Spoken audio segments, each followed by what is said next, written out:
On était déjà sortis le matin, Pierre conduisait, un de l'humoriste détaille les heures avant le drame. Ce mercredi 1er mars, BFM TV a dévoilé plusieurs extraits d'une interview d'une proche de Pierre Palmade. Face à Bruce Toussaint, cette dernière qui se trouvait avec le comédien dans sa maison de Célie-en-Bière a évoqué les heures qui ont précédé le drame. Le 10 février dernier, la France est en émoi à l'annonce d'une terrible nouvelle. Pierre Palmade a eu un accident de voiture et son pronostic vital est engagé. Mais les jours et les semaines qui passent finissent par raconter une histoire dans laquelle le comédien n'est pas la victime mais le responsable d'une terrible tragédie.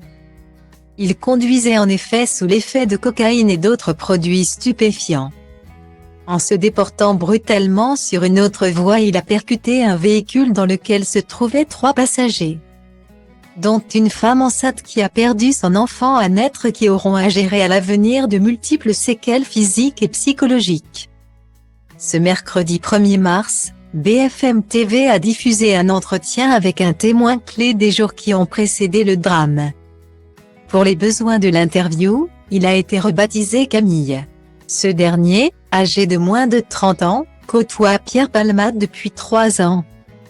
Une amitié toxique, selon un proche de l'humoriste, puisque basée sur leurs différentes addictions au sexe, à la drogue et à l'alcool. Je pense que déjà, juste se piquer mutuellement, c'est déjà se mettre en danger. Clairement.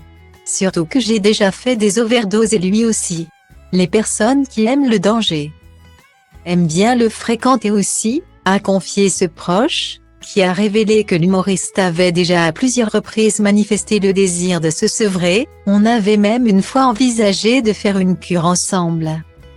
Finalement, j'y suis allé seul, a-t-il déclaré. Et de raconter les heures qui avaient précédé le drame à Bruce Toussaint. Drogue, alcool, médicaments, sexe, 3 jours sans dormir. Et selon le témoin, le matin même de l'accident, Pierre Palmade et ses invités avaient déjà fait une balade en voiture. C'est Pierre qui conduisait, a-t-elle précisé. Il se serait alors rendu à la pharmacie, Camille lui, serait resté dans le véhicule. Oui, on était tout défoncé, a-t-il confirmé. Il affirme désormais beaucoup penser aux victimes.